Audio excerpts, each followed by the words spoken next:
Pessoal, boa tarde. Hoje é dia,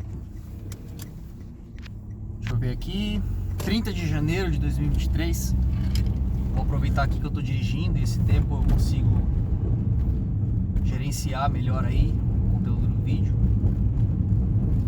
Eu tava numa conversa com duas amigas agora há pouco e em determinado ponto da conversa me surgiu uma inspiração para falar sobre o mecanismo de pré-seleção.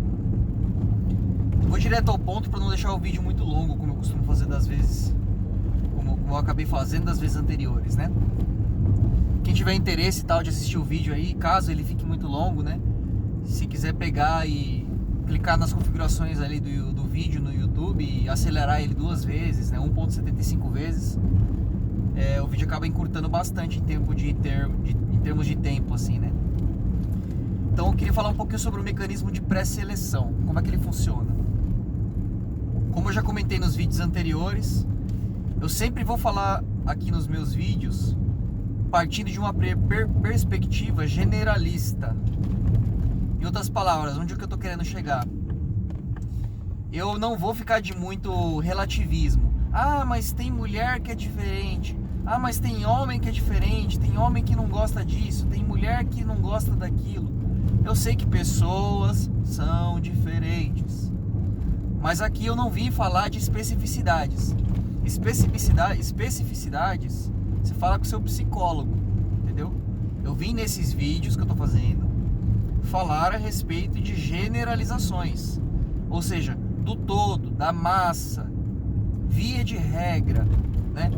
Princípio de Pareto ali, 90, 80% da população. Não vim falar das especificidades, 2%, 1%, 10%. Vou falar aqui do genérico, do padrão, do comum, do que mais acontece, né? Mecanismo de pré-seleção. Sempre eu tento trazer os vídeos de uma perspectiva biopsicossocial. O ser humano é um ser biopsicossocial. Ele não é como animais, né? Não é como gato, cachorro, macaco. O macaco ainda é mais social, mas ele é muito pouco psíquico, né? O ser humano é mais complexo em termos psíquicos, né? A gente tem crenças, tem valores, a gente forma a cognição de forma mais fácil, a gente aprende com os nossos erros, com os erros dos outros, né? A gente tem uma construção social, de país para país difere bastante, de família para família difere bastante, né? Então a gente é mais complexo do que apenas bichos, né? Apesar de muitas vezes o nosso comportamento ser muito parecido com o deles. Então, eu sempre parto de uma perspectiva biopsicossocial. E normalmente eu inicio falando do bio, né? Que é a genética, que é a antropologia e tal. A antropologia está mais pro social, mas assim, comportamentos animais instintivos mais padronizados, né? É sempre disso que eu falo a priori. Então eu vou começar falando de mecanismo de pré-seleção, vou começar falando disso. Lá nos primórdios da humanidade, quando a gente fala da espécie humana, ela não diferencia muito de outros animais, né? Quem escolhe o macho para cópula, para propagação genética, em geral é a fêmea. A fêmea escolhe o macho para cópula. O macho, ele tem que se qualificar. O leão tem que ser o mais forte, o cachorro tem que ser o mais forte, o pavão tem que ser aquele que tem mais penas, o peixe tem que ser aquele que nada mais rápido. E o ser humano tem que ter as suas qualificações para ser selecionado pela fêmea de sua espécie. Eu não vou entrar aqui nos detalhes. Nos primórdios da humanidade, quando o ser humano ainda não era esse ser complexo que nós somos hoje, né? Socialmente e psicologicamente falando. Porém, geneticamente falando, não mudou muito geneticamente falando o ser humano dos primórdios da humanidade para os de agora. Você vai ver lá padrões genéticos lá de pesquisadores, historiadores, cientistas. Você vai ver que o padrão genético humano não mudou muito. A gente não difere tanto assim dos primeiros sapiens que andaram pela Terra. Isso significa que nosso comportamento animal, né, desse avatar em que nós habitamos, esse avatar, porque eu sei que o ser humano é mais do que apenas esse físico. Eu sei que a gente tem uma alma, que a gente tem uma personalidade, que a gente tem uma consciência dentro da gente. Mas esse avatar em que habitamos, esse animal em que nós estamos enfiados dentro dele, ele ainda é o mesmo de alguns bilhões de anos atrás. O mesmo que sobreviveu era do gelo, os mesmos que tinham que caçar animais muito maiores para poder sobreviver à fome, ao frio, né? E os primeiros humanos, eles eram como os de hoje. A fêmea selecionava o macho, né? O macho se qualifica, ele tem que provar que tem valor genético, né? Seja através de ombros largos, 1,88 m de altura, um sorriso bonito, um rosto quadrado, uma aparência mais máscula. Ele tem que se qualificar, ou porque ele consegue gerar provisão.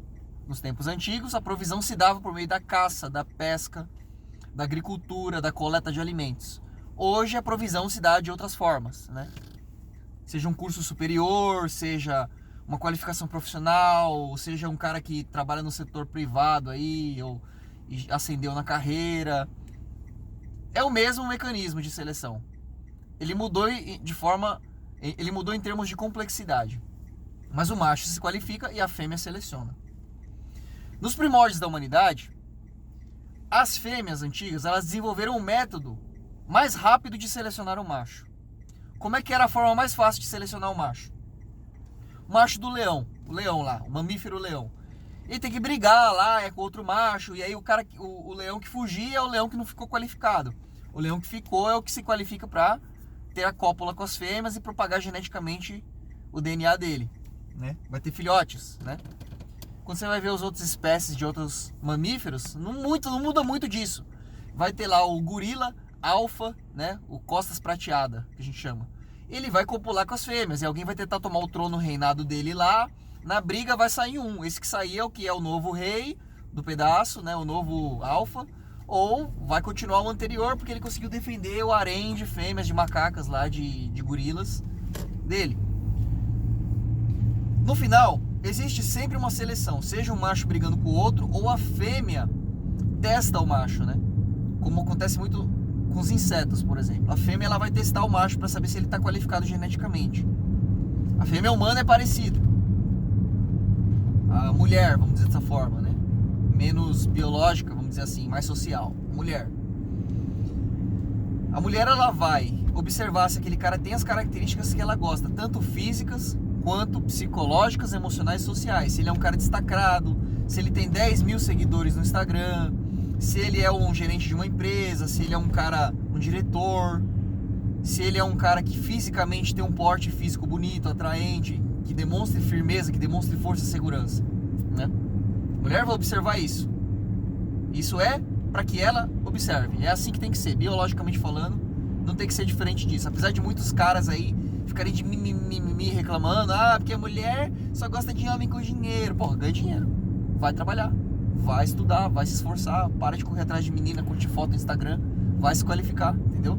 Tá perdendo tempo reclamando de mulher, porque mulher, você olha pra cara que tem destaque, vai se destacar então, para de reclamar, de mimimi. Enfim,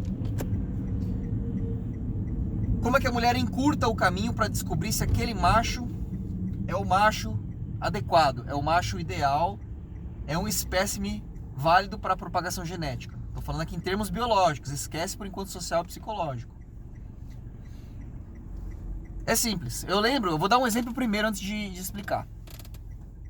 Eu lembro que eu ia para determinados lugares do meu círculo social e eu chamava a atenção de uma ou outra, eventualmente moça, daquele círculo social. Agora, quando eu tava de aliança no dedo, quando eu tinha lá tava com uma aliança no dedo, um namoro, um compromisso mais sério, ou pior, quando eu aparecia com a namorada, com a noiva lá e tal, e ela se mostrava perante a sociedade, para os padrões sociais, uma moça bonita, uma moça atraente, dentro daquele círculo social onde eu me encontrava, mais mulheres me olhavam. Mas eu, não por causa de mim, chamava mais a atenção das pessoas que ali se encontravam. Isso eu me parava e me perguntava por que quando eu, por mim mesmo, andando pelos lugares, eu chamo a atenção de um determinado grupo de pessoas, e quando eu tô acompanhado, quando eu tô com uma pessoa bonita, uma mulher bonita do meu lado, eu chamo mais atenção. E eu me fazia essa pergunta, até ler esse artigo científico que explica o mecanismo da pré-seleção. Como é que funciona? Quando uma mulher tá com uma amiga, aí a amiga fala, olha que cara bonitinho, olha que cara bonito. Aquela primeira que não tava nem prestando atenção naquele cara, ela passa a prestar atenção nele. Vou dar um segundo exemplo. Terceiro, né?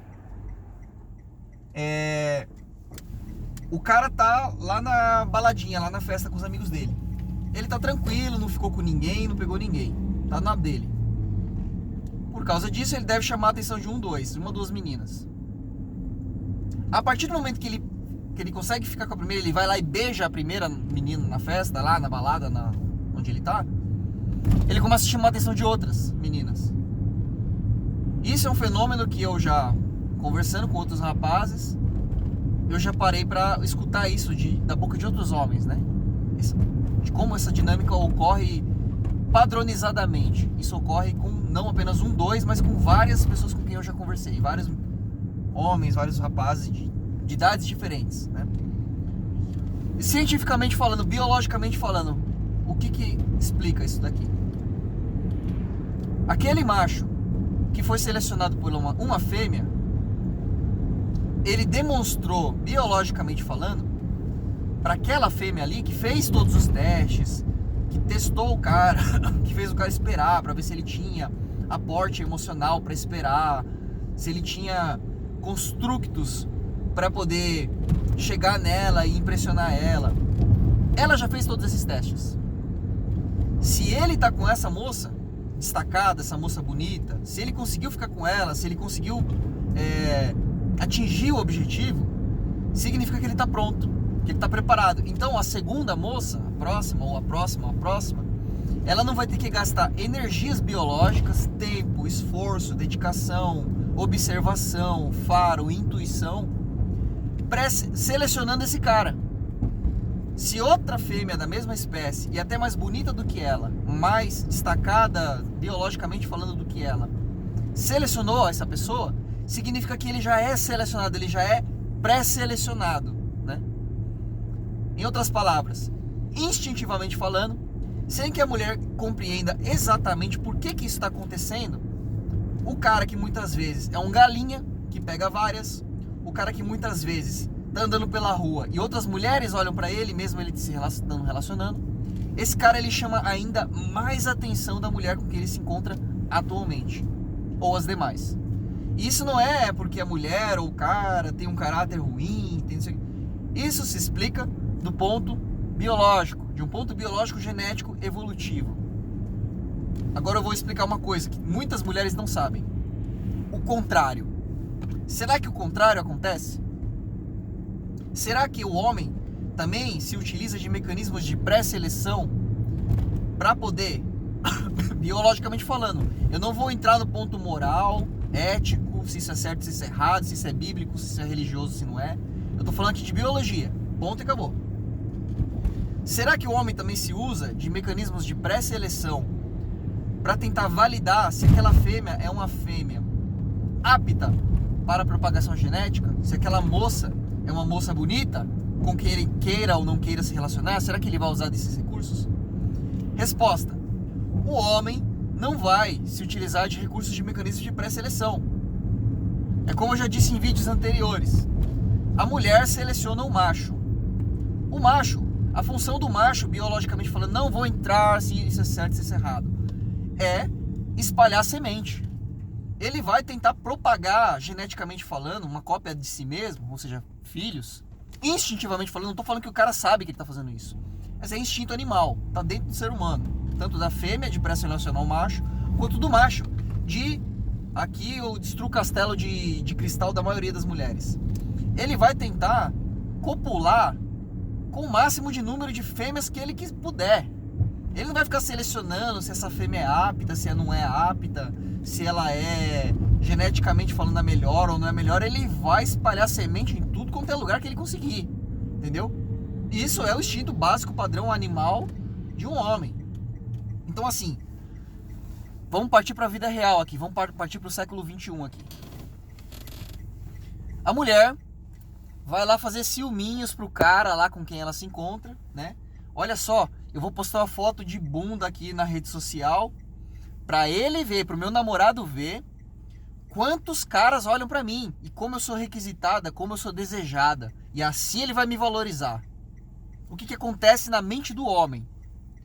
Como o cara sabe que o homem é o que é, né? Que o homem pega qualquer uma, ele pega bonita, pega normal, pega todas. O cara não quer saber. O cara não quer saber, ele vai pegar tudo. Ele só vai ver que ela tá se abaixando o nível dela. Porque se ela tá se, vamos dizer assim, dessa forma, se distribuindo para ser vista, para ser elogiada, para ser requisitada por outros homens, não há grande esforço nisso pra mulher.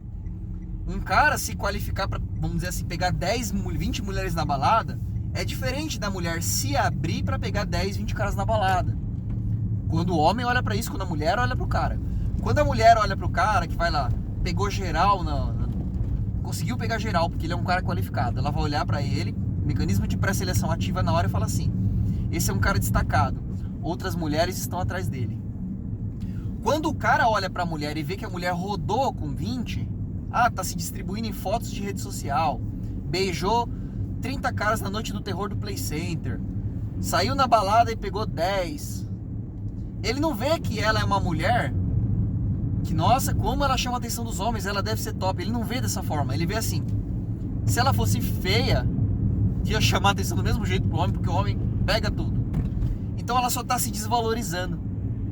Então assim, é o que eu chamo de armadilha. É o que eu chamo de armadilha do mecanismo de pré-seleção. Pelo fato da mulher achar que o homem é igual a ela vai tentar trabalhar nos instintos do homem como ela acredita que o homem deveria trabalhar nos instintos dela. Então, esses joguinhos de ciúmes, que eu vejo muitos casais tóxicos fazendo isso, a mulher vai lá e começa a postar um monte de foto em rede social, porque ela acredita que dessa forma o cara vai valorizar mais ela. O que acaba acontecendo normalmente é que o cara acaba valorizando menos. Ele já valorizava ela antes. Aí ela desce o valor dela no momento em que ela começa, vamos dizer assim, pegar outros caras, ou conversar com qualquer cara que aparece, numa rede social, um DM que o cara manda. Isso vai tornando o relacionamento mais instável, porque a partir do momento que o cara começa a dar menos valor, ele começa a investir menos na relação, porque ele vai vendo ela como todas as demais que estão por aí, igual a todas as outras. E do lado da mulher, né? Vamos dizer assim, eu acho que isso é a gente vai entrar num terreno meio cinza aqui, uma coisa meio obscura, mas assim, a mulher não é muito igual ao homem. Ela provavelmente sente ciúme se ele ficar dando trelinha pra outras meninas fora do relacionamento. Mas assim, se outras mulheres sem que ele fique dando muita trelinha, sem que ele seja um vagabundo, se outras mulheres se sentirem atraídas por ele, pelo homem dela, pelo marido, namorado dela, sem que ele seja esse cara cafa, galinha, ela não vai se sentir mal não. Ela vai sentir que ela tá com um cara que é destacado, um cara que é visado por outras mulheres. Isso vai ativar até um desejo genuíno dentro da moça. É isso que eu parei pra perceber de forma empírica. E isso é o que eu ouço de outras pessoas, outros pensadores por aí, antropólogos e tal. Existe uma certa diferença da maneira como o homem enxerga a mulher e da maneira como a mulher enxerga o homem. Quando o homem vê que a mulher está se expondo muito, para tentar aumentar o valor dela, sexual, o VSM dela, o valor sexual de mercado, ela, ao invés de aumentar o valor, ela diminui. Quando o homem se destaca socialmente a ponto de conseguir fazer com que outras mulheres olhem para ele, não tô falando do cara ser galinha e ficar aí atirando pra todo lado e se mostrando e conversando com uma amiguinha, fazendo contatinho. Não tô falando disso. Tô falando, quando a mulher percebe que o cara tem destaque social, não apenas para chamar a atenção dela, mas a atenção de outras, isso faz com que ele ganhe valor perante ela. Essa dinâmica não acontece com o homem. Entendeu? Então é isso que eu queria passar nesse vídeo aqui. Gostaria de repente ouvir a opinião de outras pessoas que discordem ou concordem com o que eu tô falando, ou adicionem informações. Eu trouxe esse vídeo não apenas pra o dono da verdade falando ali, o sabichão. Não. Eu tô querendo aqui abrir uma discussão, abrir uma reflexão, fazer com que as pessoas pensem e reflitam sobre esse tipo de coisa, porque normalmente não é falado. Muitos caras pensam o que eu tô falando aqui, mas não falam, porque hoje a gente vive numa sociedade de lacração, de cancelamento. Você não pode falar nada aqui do mimimi. Então aqui eu tô propondo essa linha de raciocínio, essa reflexão, para ouvir a opinião das pessoas e entender de repente qual o caminho correto para se tomar disso aqui, o que as pessoas poderiam fazer de repente para melhorar os seus relacionamentos, para entrar nos relacionamentos com o mindset correto, porque eu vejo que muita gente está entrando sem entender nada, fazendo um monte de coisa errada aí, e aí depois começa a reclamar, homem nenhum presta, mulher nenhuma presta, é o que eu mais escuto. Quando na realidade as pessoas entram dentro de relacionamentos com a mentalidade tudo errada, tomando decisões tudo errado e fazendo as coisas tudo errado, porque elas não pensam, não refletem no que elas estão fazendo, no que elas estão vivendo ali dentro. E é isso que eu queria passar.